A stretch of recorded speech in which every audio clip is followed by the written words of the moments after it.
Imagine where your English skills would be today if you actually started that 1 hour practice you promised yourself 6 months ago. The truth? You don't have a time problem, you have a tomorrow problem. Hello, everyone. Welcome back to Talk and Learn English. I'm Jennifer. And I'm Daniel. Jennifer, I want to start today with a question.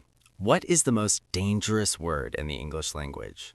Is it impossible or maybe failure? No, it's tomorrow. Oh, I see where you're going with this.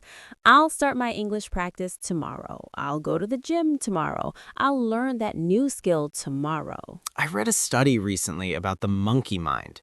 It's the part of our brain that only cares about the present moment. It wants a snack, it wants to scroll on a phone, and it wants to avoid anything hard. That monkey is the source of laziness, but laziness will harm you in ways you don't see immediately. It's like a slow leak in a boat. You don't sink today, but eventually you're underwater. When we waste time, we aren't just losing minutes, we're losing opportunity cost. If you spend 2 hours a day on useless noise, that is 14 hours a week. In those 14 hours, you could have mastered a new software or become fluent in a new English topic. I remember a time when I wanted to learn 3D design. I kept saying I was too tired, but the truth was I wasn't tired, I was just lazy. I was choosing the comfort of the couch over the reward of a new skill. How do we stop being lazy? How do we stay consistent when the motivation dies? I use the 2-minute rule. When you start a new habit, it should take less than 2 minutes to do. Wait, only 2 minutes? You can't learn English in 2 minutes. No, but you can start. But goal is to show up. If your goal is to study for an hour, your brain says, no, that's too hard.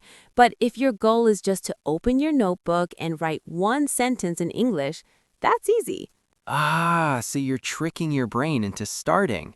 Once you start, it's much easier to keep going. Exactly. Consistency is about frequency, not intensity. It is better to study English for 10 minutes every single day than to study for 5 hours once a week. Jennifer, you mentioned the 2-minute rule, which is great for starting, but how do we keep going when the newness of a skill wears off? How do we make English or 3D animation as automatic as brushing our teeth? That is where habit stacking comes in.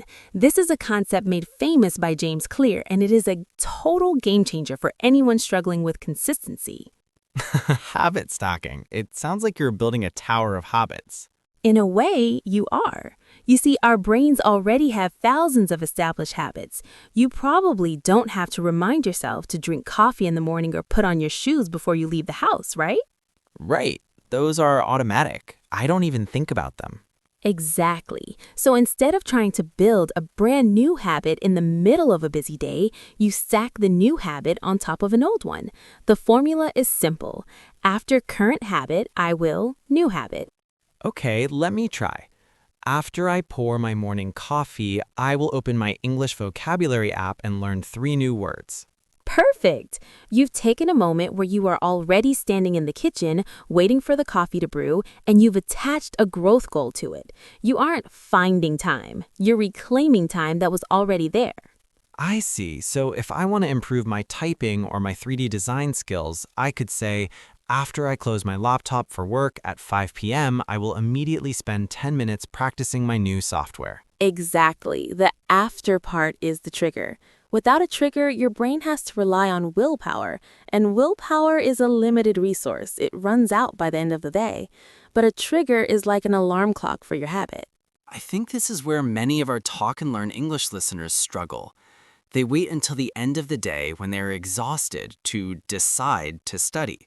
And of course, the monkey mind we talked about earlier says, no, let's watch Netflix instead. Precisely. Laziness thrives on indecision. If you have to decide to study, you've already lost the battle. But if the study session is stacked onto your dinner or your commute, there is no decision to make. It just happens. Let's look at a real-world failure I had with this. Last year, I wanted to start a daily gratitude journal.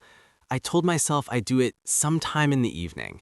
Well, sometime turned into never. I would get into bed, realize I forgot, and tell myself, I'll do it tomorrow.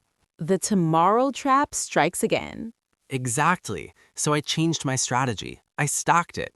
I said, after I put my phone on the charger at night, I will write 3 things I'm grateful for in my journal. Since my journal was sitting right next to my charger, I couldn't ignore it. It's been 200 days now, and I haven't missed a single night.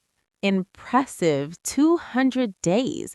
That is the compound effect in action.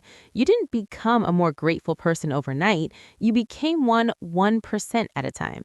And that is the secret to gaining any new skill, whether it's 3D animation, a new language, or a professional certification. Stop trying to be a superhero, just be a stalker. For everyone listening, we want you to try this right now. Think about your daily routine. Where can you stack 10 minutes of English practice? Is it after breakfast, after your commute, after you tuck the kids into bed? Write your habit stack in the comments below. We want to see your towers. We want to leave you with the final thought. Don't try to change your whole life tomorrow. Just try to be 1% better today than you were yesterday. If you improve by 1% every day for a year, you will be 37 times better by the end of it. That is the power of consistency. Write down your 2-minute goal in the comments. What is the one thing you are going to do today instead of tomorrow? We can't wait to read your responses. Until next time, keep talking And keep learning.